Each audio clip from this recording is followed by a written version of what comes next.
So we are continuing on this series called Me Free, the 12 steps dovetailing with the Enneagram. And the Enneagram, if you haven't taken it yet, please get on that. I think it can be a very helpful tool to see yourself, understand some of your complexity. It's a map, it's a tool, nothing more than that, but it does give us a mirror to look at ourselves and see perhaps where there's some areas that we can grow and become more who we're made to be.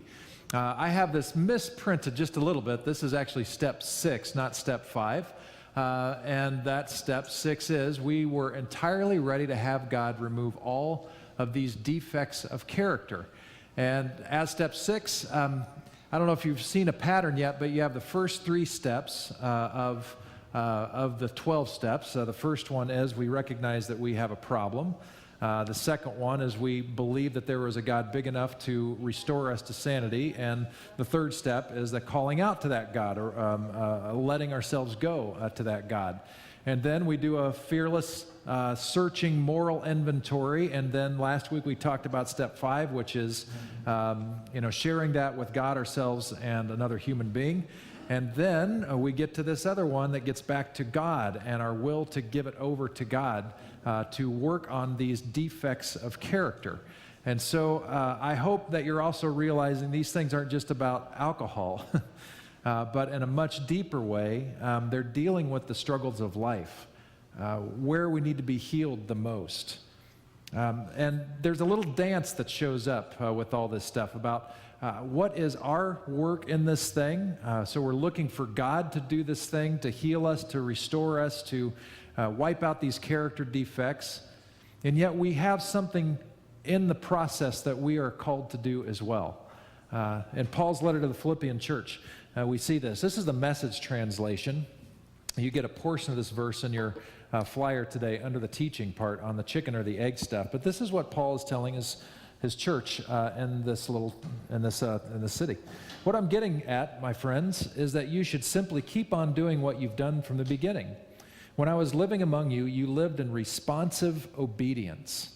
Now that I'm separated from you, keep it up. Better yet, redouble your efforts. Be energetic in your life of salvation, reverent and sensitive before God. Now, another translation, New American Standard Bible, says it this way: work out your salvation with fear and trembling. Work out your salvation with fear and trembling. It's a workout.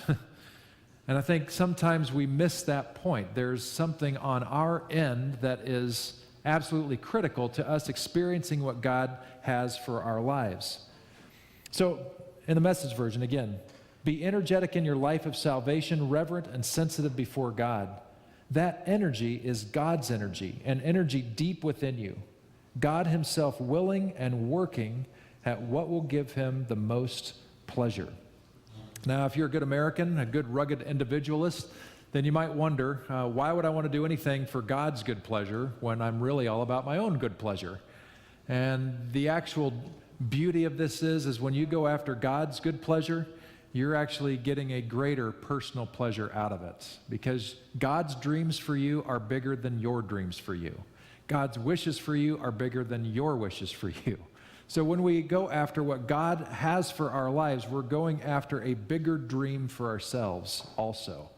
And that's part of why Paul is saying, work this thing out. But this raises a tension, and it's a historical tension. We go on the next screen, and we're going to talk about this. And the question really is, how are we saved or healed? Is it by God's grace alone or by faithful works?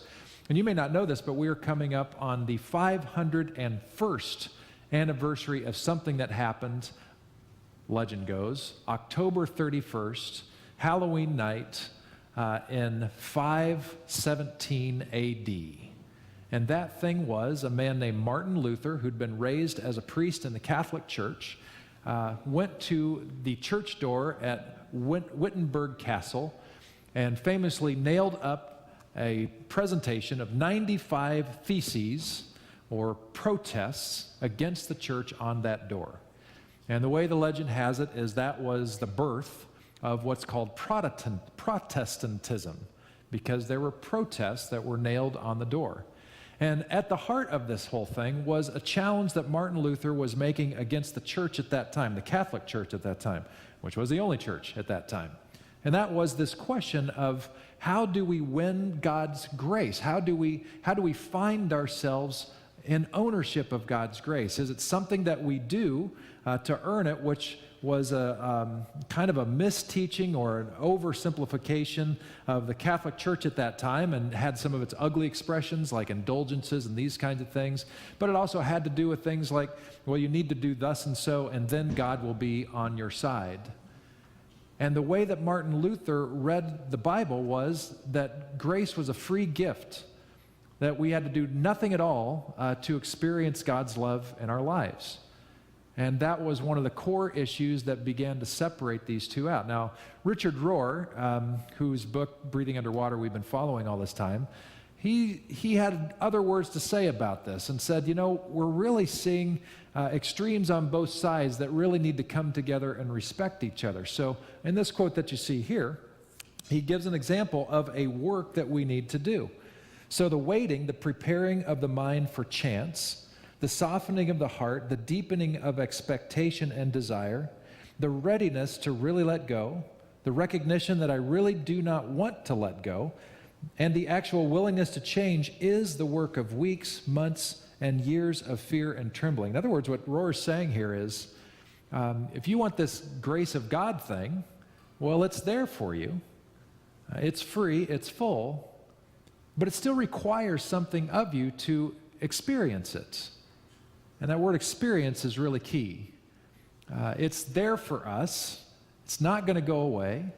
But if you actually want to taste it now, that's going to require effort on your part, even if it's just to will it. And often we don't think about that. But if you want some of what God has for you today, it does require something of you to experience it. He goes on and talks about some of the ways that Luther talked on the next screen, or some of the problems that arose that we didn't intend.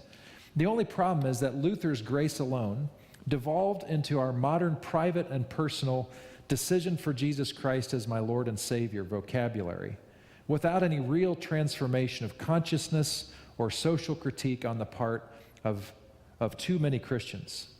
Faith itself became a good work that I could perform, and the ego is back in charge.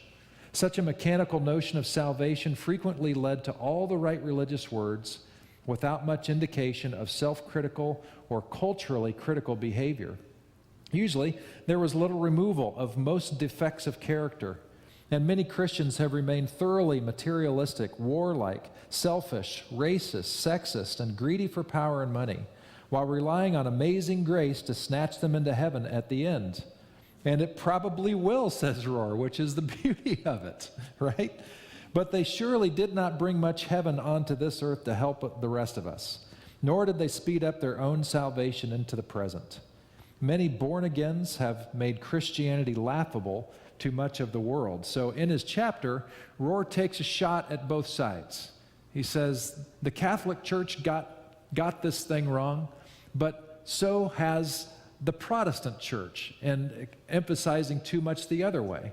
If the point is transformation, if it's all about becoming a new creation, the question is, how do we go about that? If we're looking for God to get rid of our character defects, if that's part of our healing process as people, how do we do it? Is it God's work? Is it our work? Which came first, the chicken or the egg? And the answer is yes, on all accounts. It is God's work, and it's our work. And that's what we're going to look at today in a particular passage. Now, the passage we're going to look at, we'll get to in just a second, thank you, Trudy, is a theme. This particular passage only shows up in Matthew, but the act that we're going to see shows up in all four Gospels. And the weird act we're going to see, at least one version of it, is Jesus walking on water without water skis or a ski boat. Or without those cool little, floaty thingies that you can sort of walk on. But just walking on stormy water, no worse.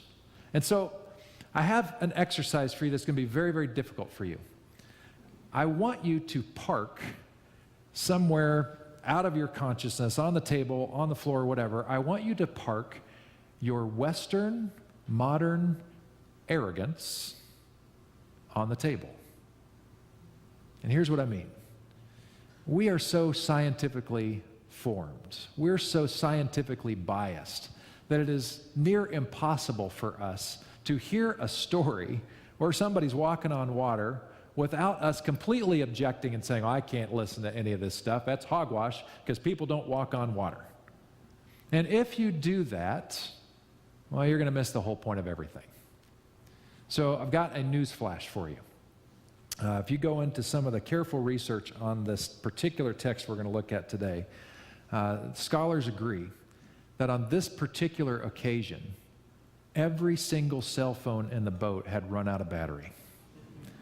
And nobody was able to capture this thing on their video recorder. So we have no video evidence that tells us that Jesus actually walked on water. But we also have no video evidence to tell us that Jesus did not walk on water. I'm comfortable with the mystery, and I want you to be comfortable too. There are things bigger than us at work in our life and in our world. Bigger than us. Things of God that are bigger than us, that defy our understanding. These things do exist. Christianity and the Judaism that gave it its birth, its life. These are Eastern traditions, not Western traditions. Religion became Western. Religion became Western thinking about it needs to look this way and all add up in this way, but the Eastern traditions valued the story itself and wanted us to sit with the story and look at it and talk about it, and that's what I'm asking you to do today. Just roll with the story. Can you do that? Do we need to pledge an oath that we will try to not be too Western scientifically minded? All right. So the story begins right after Jesus pulled a whopper of a feat. He had several thousand people showing up to listen to him teach on the Sea of Galilee. I've actually been to this spot where they think it happens, and if you're in a boat just offshore, you kind of have a natural amphitheater that goes up the shoreline, and that's sort of the idea, is a lot of people could hear him well because of the acoustics that were there quite naturally. So all these people were there, and it came time for them to eat, and there was no In-N-Out nearby, and so the disciples said, we got to feed these people. And we don't have enough money, there's not enough food. So Jesus said, well, what kind of food do you got? He says, well, here's this kid with this sack lunch. Well, then let's feed him with that. And so Jesus feeds many thousands of people with very little to start with. So whopper miracle kind of a thing. And there's different ideas about how to understand all that transpired there. And then afterwards, we catch up with this next thing. So immediately after this, Jesus insisted that his disciples get back into the boat and crossed to the other side of the lake, while he sent the people home. After sending them home, he went up into the hills by himself to pray. Night fell while he was there alone. I want to stop right there and notice a couple things. So you all have chosen to come to church today, which is an act of will. You made the effort to get yourself clothed. I appreciate that. And get here in a reasonably good time to experience this whole thing together. And it is a together thing. And some of you might even go so far as to say that the reason you're here is because you kind of believe in this Jesus person, and you want to follow in Jesus' footsteps because you think that he caught on to something here that was for all of us, and it's a way of living, it's a way to God, it's healing somehow happens. We walk closer with God when we follow Jesus more closely. And some of you would even go so far as to say, as best as I can, I'm a Jesus follower. I won't make you put your hands up on that, but I would guess that a lot of you here today are like, that's what I'm really trying to do. So I just have a quick question for you. As a Jesus follower, how are you doing on this part? On making sure you have time away in solitude, silence, stillness, for no other reason than to be present with God. Because Jesus did that a lot. And I have an interesting thought for you, that perhaps the thing that we're going to see happen next, and perhaps all of these amazing things that Jesus did, may be directly related to his capacity to break away. That there was a rhythm to his life of being alone and then being with people. Alone with God and with people. And I'm wondering if one of the reasons why we fail to experience God more is because we fail to get away in solitude, silence, and stillness more frequently. Well, that's just a bonus teaching. Let's keep going with this thing.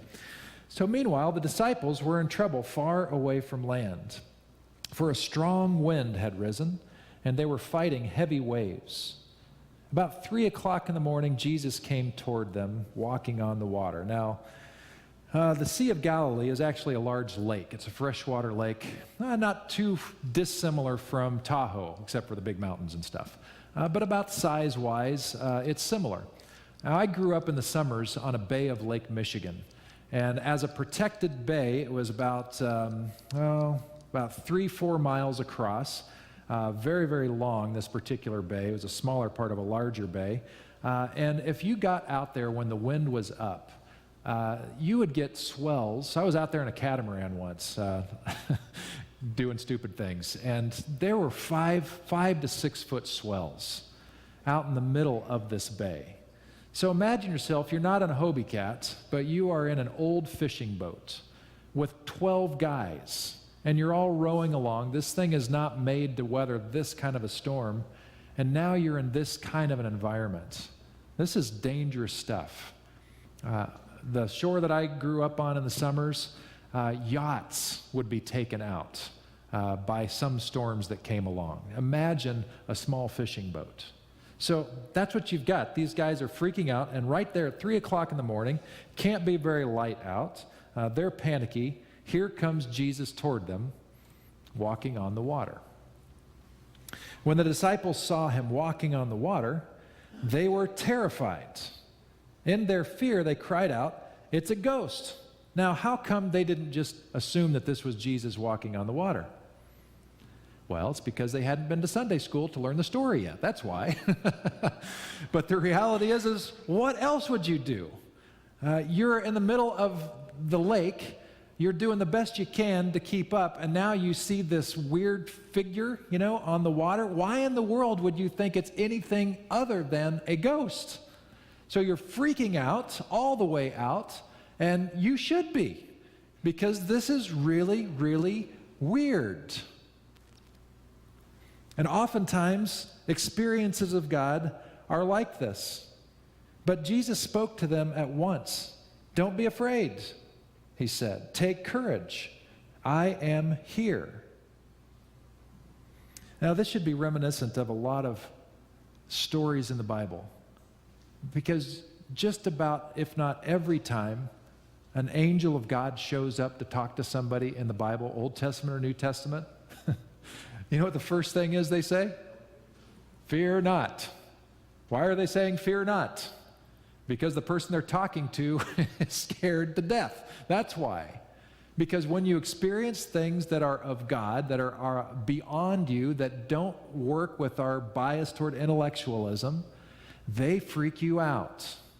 I'll talk more about that in a moment. And so here they have this experience. Now they hear a familiar voice saying, "Take courage, I am here." Then Peter called out to him, "Lord, if it's really you, tell me to come to you walking on the water." And this is actually very interesting. There's a book that was written, actually a book that was the compilation of an entire teaching series by a guy named John Ortberg, who is an excellent communicator.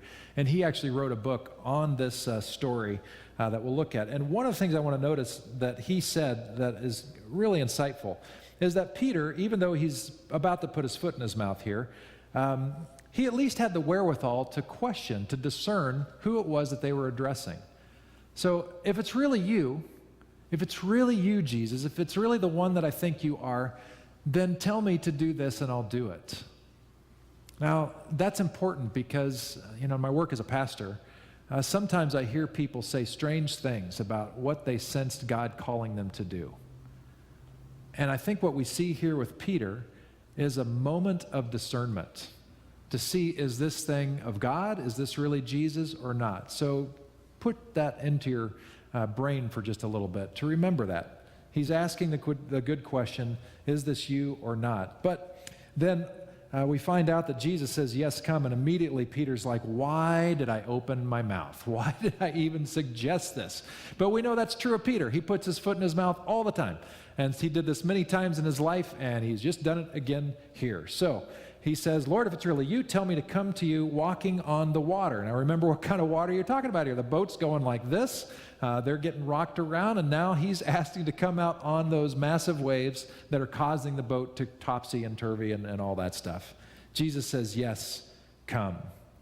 So Peter went over the side of the boat and walked on the water toward Jesus. What a trip that would be. Can you even imagine what that would be like? But when he saw the strong wind, fascinating that Matthew would write it this way. But when he saw the strong wind and the waves, he was terrified and began to sink. Save me, Lord, he shouted. So fascinating to me. I had a light bulb moment maybe 15 years ago or so. I was teaching a Bible study here. A bunch of our wonderful little old ladies in attendance. I mean that with a complete term of endearment here. And we're having a conversation about some Old Testament things that we saw about the Spirit of God and how it showed up. And you remember that the word for spirit in the Greek and the Hebrew, the original languages of the Bible, are both the same as the word for wind. And so we were looking at moments of wind in the Old Testament that were expressions of the Spirit of God. And then I just wondered about this particular passage because I remembered in my head that there was something about the wind. And isn't it interesting that the way Matthew gives it to us, he says, when Peter got out of the boat, he saw, he noticed, he looked at the strong wind. Why not just say waves? Why not just freak out because of the choppy seas? No, Matthew says he noticed the strong wind. How many of you have seen wind lately? You don't see wind, do you? You know, in your bulletin today, there's this passage from a conversation between Jesus and Nicodemus.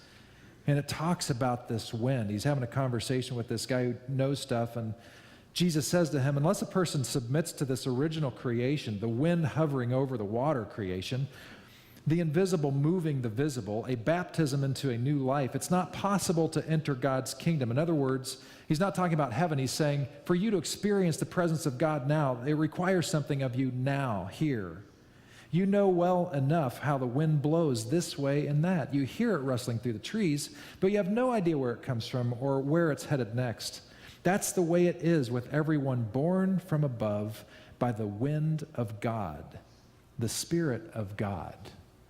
If you dial back into the Old Testament and you look up those moments when people experience the presence of God, the glory of God, there's an interesting thing that happened.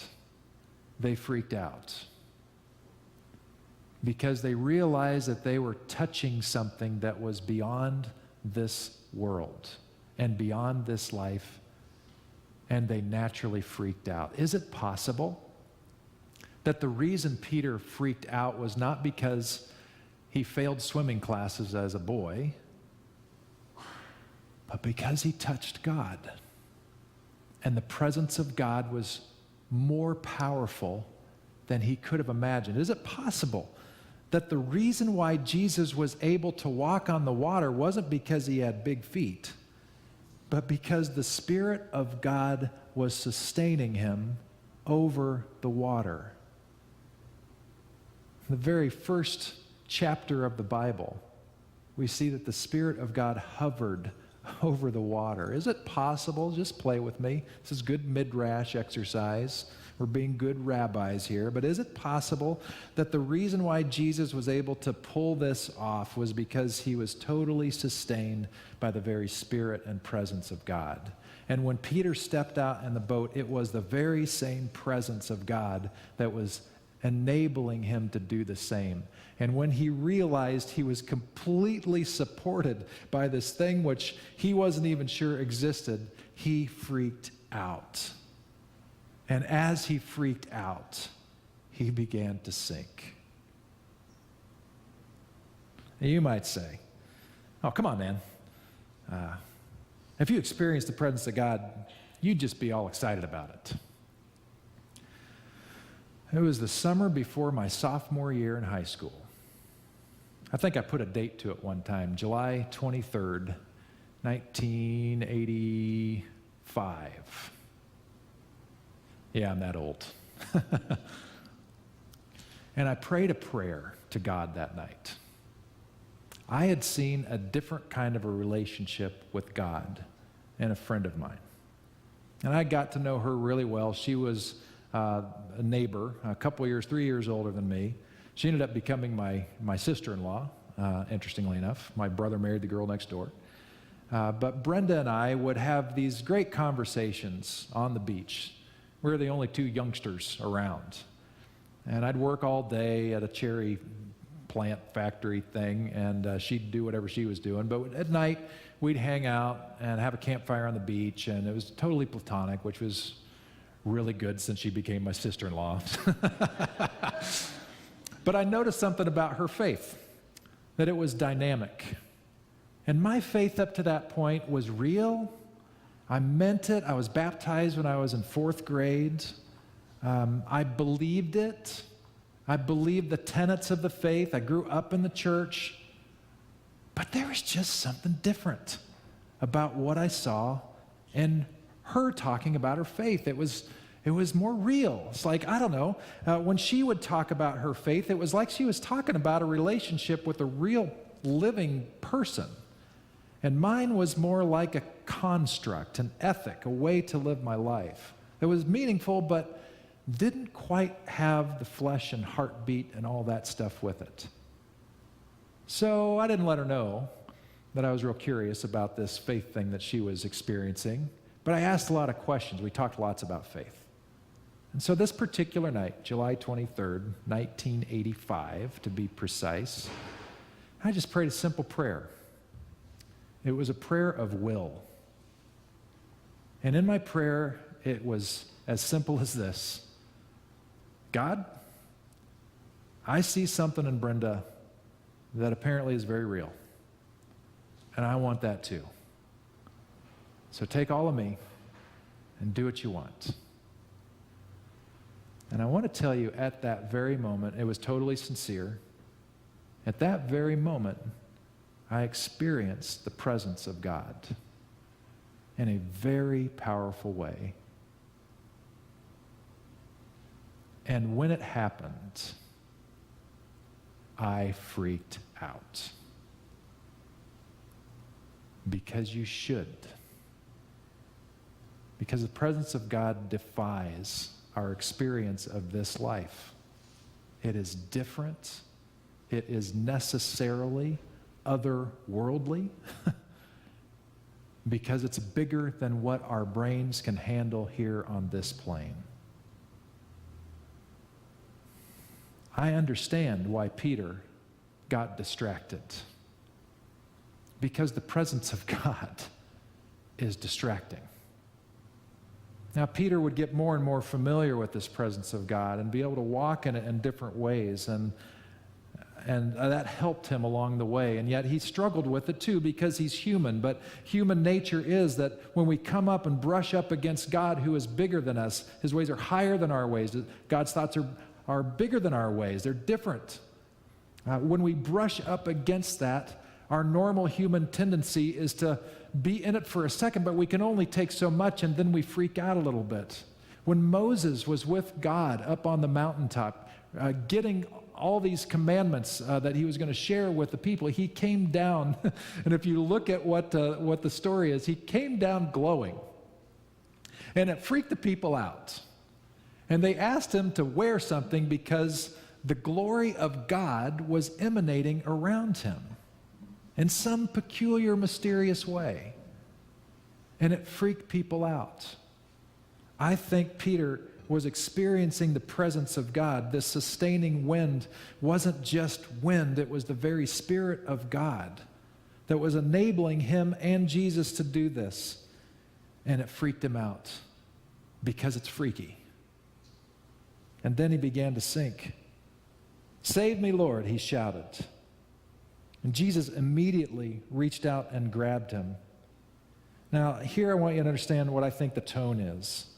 Sometimes I think we read this line, "You have so little faith," Jesus said. "Why did you doubt me?"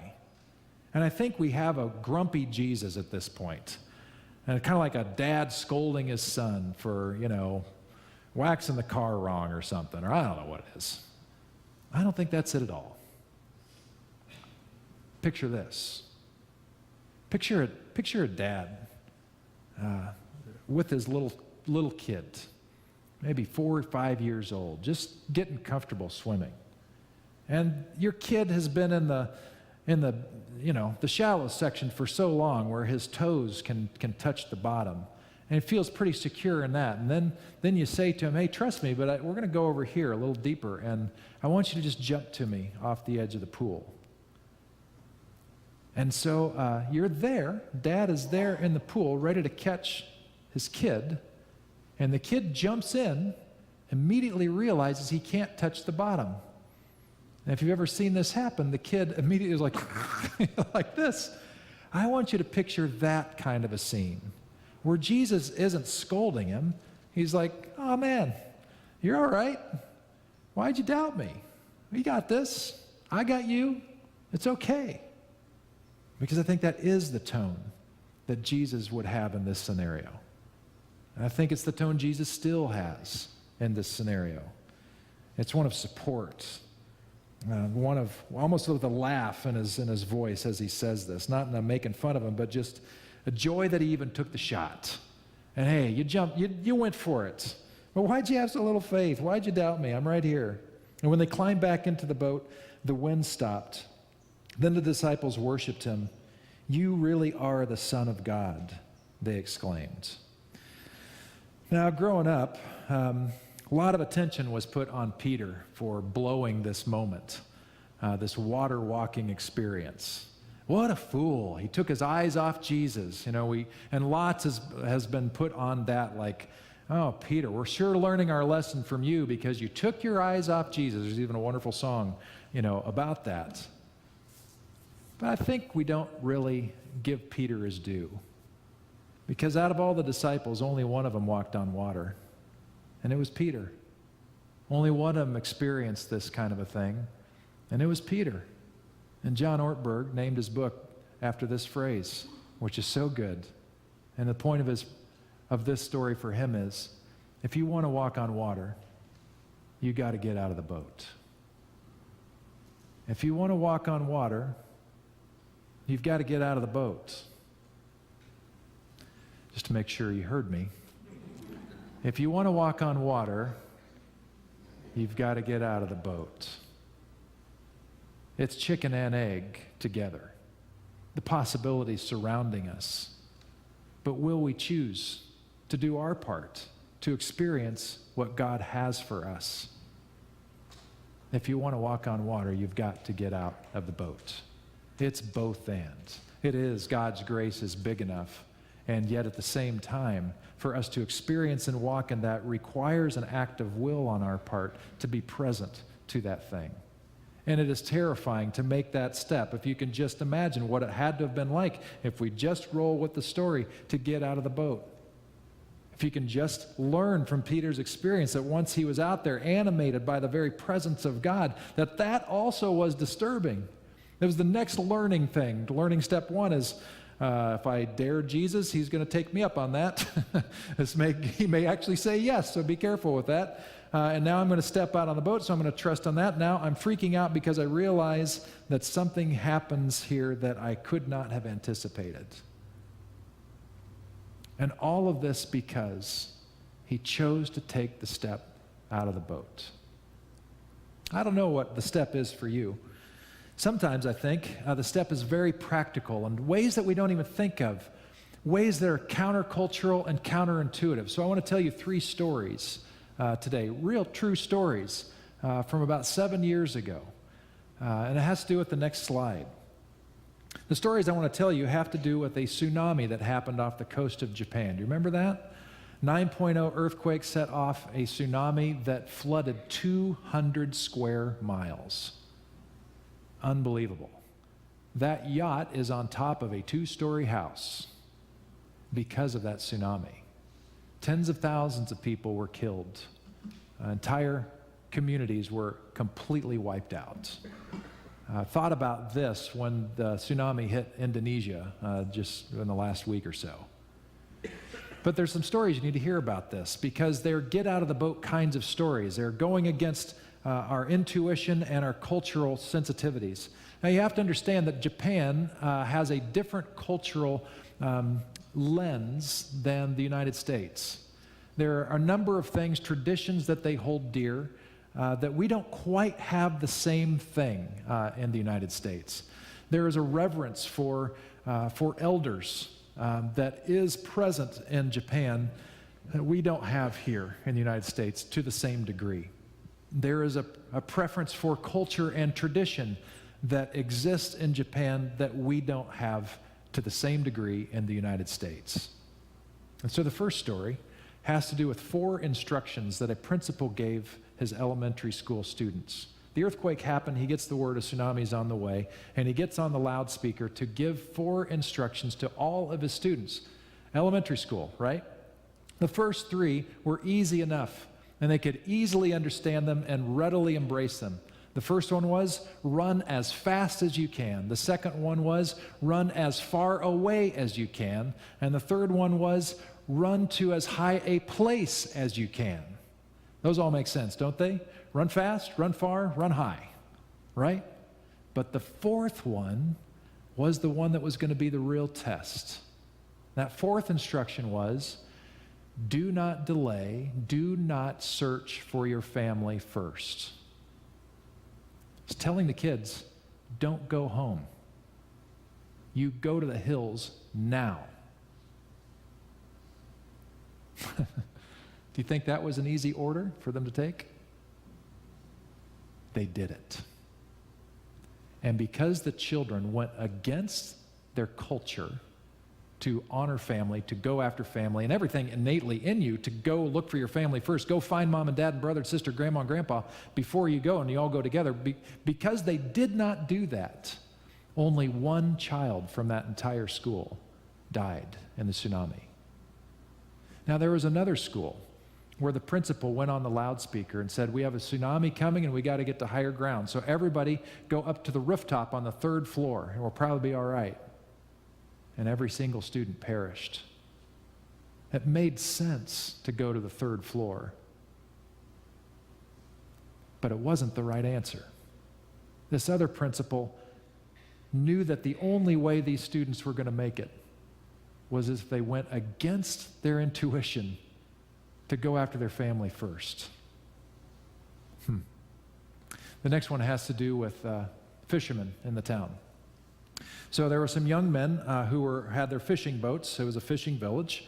And they were told by the leading experts in the government, you need to get out away from shore to save your boats.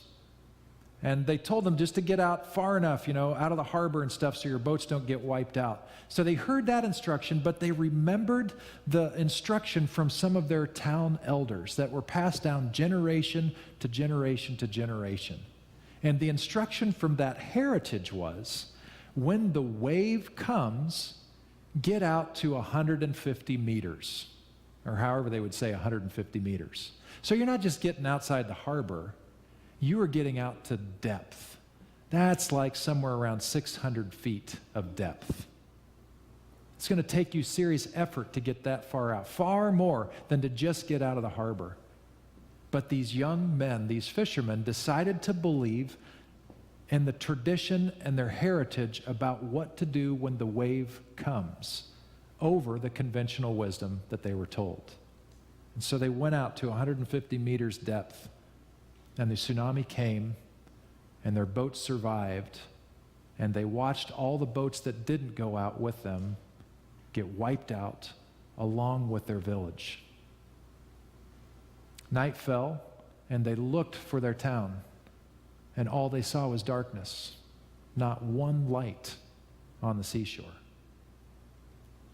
And so, as an act to declare hope to whoever might still be remaining, all of the fishermen that went to 150 meters turned on their lights to say to everybody there, you're not alone. We're still going to be there, and we have fishing boats, which means we're still going to feed you. Because they chose to listen to an older wisdom. The third story has to do with speaking up. One of these villages that got completely wiped out, their mayor retired at a normal age that a mayor might retire, 69, 70 years old in that culture. And so they brought on a new young mayor who was only 39 years old, which in terms of being a mayor was pretty young in Japan. And this new mayor was given the rebuilding plans for their village, and it was essentially to recreate the town exactly as it had been, to a T. And the mayor gave it to him, the town elders, all of whom were not just elders, they were olders as well, and they all said, this is what we want to do. And that young mayor was looking at those plans, and it just didn't sit well. And so finally, he went against his cultural tradition to respect his elders, and he went to the former mayor, and he said, I'm sorry if I offend you, but there's just something that doesn't sit right with these plans, and I don't think we should go forward with this plan. And the mayor, after being taken aback a moment, thought and said, I agree with you. Let's go to the town elders and see if they agree with us too. And the town elders agreed with them. And they rebuilt the town not as it had been, but in a much smarter, safer way, so that the next tsunami wouldn't have the same kind of devastating impact. Smarter all the way around. Now you might say, oh, whoop-de-doo, Pete. So the guy speaks up. You don't understand. This is an act of getting out of the boat. This is an act of doing something beyond what is normal and natural to our own minds. All three of these stories are practical acts of getting out of the boat. When we apply that to faith, it comes back to that statement. If you want to walk on water, if you want to experience this life that God has for you, you got to get out of the boat. And I'm wondering what that might mean for you. So I was thinking about this story and those stories. I was thinking about this next quote that shows up that makes it into, a great book based on a title therein, but also probably lots of high school graduations as well. This is a quote from Theodore Roosevelt. It's not the critic who counts, not the man who points out how the strong man stumbles, or where the doer of deeds could have done better.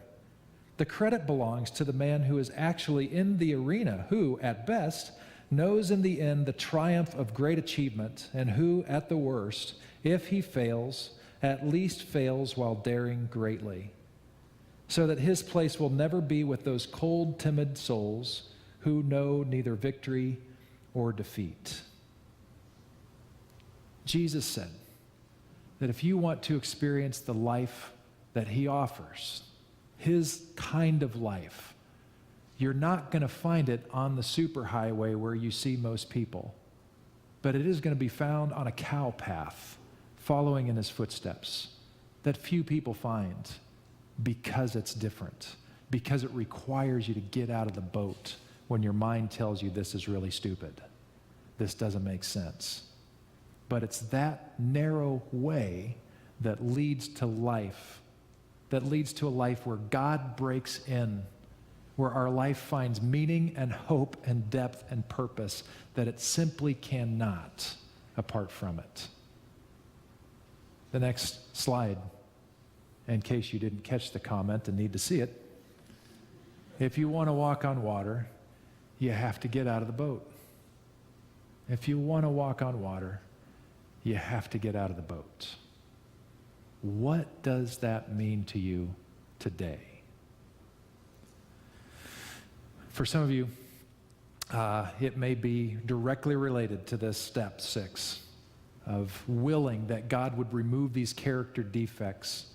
And for God to do that in us requires us to get out of the boat of pride and pray to God as best we can. God, I I am failing here. This is not working, and I need your help. Show me where I need to heal. If you say that salvation is about healing, is about becoming more whole, becoming more who I'm supposed to be, more in the image of you and less in the image of everything that created me to this point, then help me see myself well. And you know what's going to happen when you pray a prayer like that? Probably some things are going to come up in your consciousness that you don't want to think about. Probably painful experiences in your life where you start to see a reflection of yourself. Don't be surprised if conflicts with people that matter to you, even if they're dead, come to your imagination. And you realize that these things that are bubbling up in your mind are all telling you, they're all giving you a picture of this is where you are broken. This is where I want to make you well. For some of you, you might find out in that little experience that you have an anger problem. And God is wanting to say to you, hey, this does not need to be a problem. Let's find out why that's there. For some of you, you wallow in self-loathing. You have a worm theology about you where you're like nothing even in the eyes of God. And maybe God will help you heal that idea of your image because you don't understand when you say that you are when you are that insignificant, then you are going against the very creation story where God sees humanity, male and female, and says, that's not just good, that's very good. So maybe in your prayer, in your silence, God will whisper back to you, let's talk about why you feel so bad about yourself. Where did that come from? And there could be a host of things. Maybe for some of you, the character defect is partly related to some of the things that Rohr said that I quoted earlier, where you have a prayer with God. Your statement of will is to pray to God and say, God, remove these character defects from me. And all of a sudden, you have images in your head of materialism, racism, sexism, nationalism. And all through 4 of these things, God is saying, well, how do you think of these things if you're following me? And on one plane, you're like, I guess it's not all about me. And I've been entrusted with all of these resources, financial, skill set, time, energy. And up until this point, it's all been about me and for me. But now you're sensing the voice of God saying, no, it's not just about you. So the character defect in you at that point has been stingy with everything. Or maybe it's racism or sexism or nationalism, whatever the case may be. If it comes in contrast with Jesus, you now have a choice. You now have a picture of what it can look like. If you want to walk on water, though, you got to get out of the boat. And what Rohr seems to be saying is, some of us don't really want to get out of the boat. Some of us are cool with the other life. Now, many of you, I don't want to get all negative and shameful here, so I'm not. But some of you many of you, most of you here today, call Crosswalk your home church. You're either formal members or you hope to be, or somewhere in between that, but you come enough to say, when somebody asks you, where do you go to church, you say, Crosswalk. Now, you made a decision. I don't know if you knew you made this when you said that, but the decision you also made with that is that you made me your pastor. And you made me your shepherd in this regard. And what I want to tell you as your shepherd, not that I'm all that, I'm not. But what I want to say to you is, we're talking about your life here. We're talking about the difference between you experiencing the true life you were made to live, your true self, in all of your beauty and splendor as being created as a child of God in God's image, and less than that. Why on earth would you say no to that? It is a risk to get out of the boat. It is scary to get out of the boat. But that's where you'll walk on water. That's where the Spirit of God meets you and sustains you. It doesn't happen in the boat. So literally, for God's sake, for your sake, get out of the boat. Let's pray together.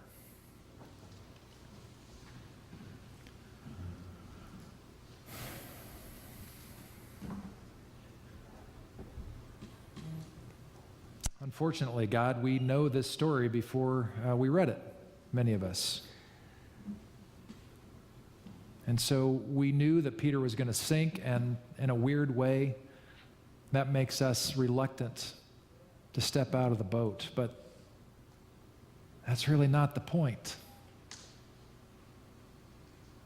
Peter took the risk. He took a shot. He trusted you at your word. And he experienced more of you than he could have imagined. Now, God, I don't know all the numbers of ways that we can experience you. For some of us, it's a real tangible presence. For some of us, it's very different than that. But I am confident, God, that to a person, you are here to break into our lives, to say you are not alone. I call you to come out on the water, to do life with me. Let me save you. Let me heal you. Let me clean you up. Let me help you walk on the water. It'll be terrifying, but it'll be good. And there will be more times, more opportunities. So, congregation, I encourage you to close your eyes if they're not. And I want to invite you into a different kind of prayer exercise where you're going to say one word, but it's going to be broken in half. And half the word is going to be spoken silently as you inhale, and the other half of that word is going to be spoken silently as you exhale. And that word is the very name of God, Yahweh. Yahweh is a breath sound. Your lips don't touch when you say Yahweh. It is the sound of breath. So I want you to have a moment with God where you are breathing in and out the name of God. That perhaps God might speak to you, infill you, be present to you, because you've chosen to mouth God's name. So take a few moments and very deep breaths, nice and slow. Yah on the way in and way on the way out. Yahweh.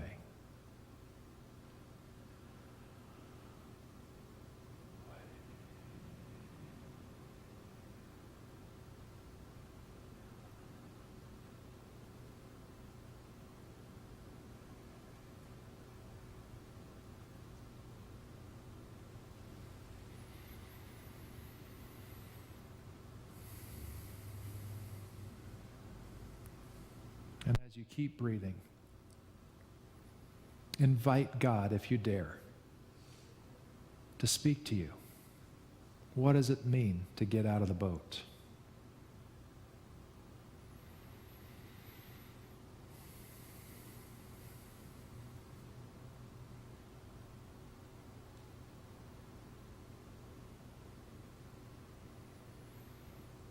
And if you have that image in your mind, the next question for you to present to God, what do you want me to do next?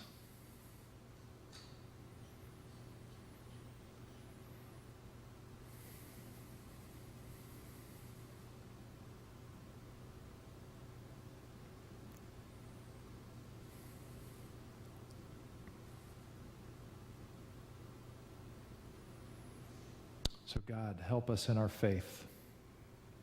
Help us in our struggle to let ourselves go into your grace, into your presence, into your spirits.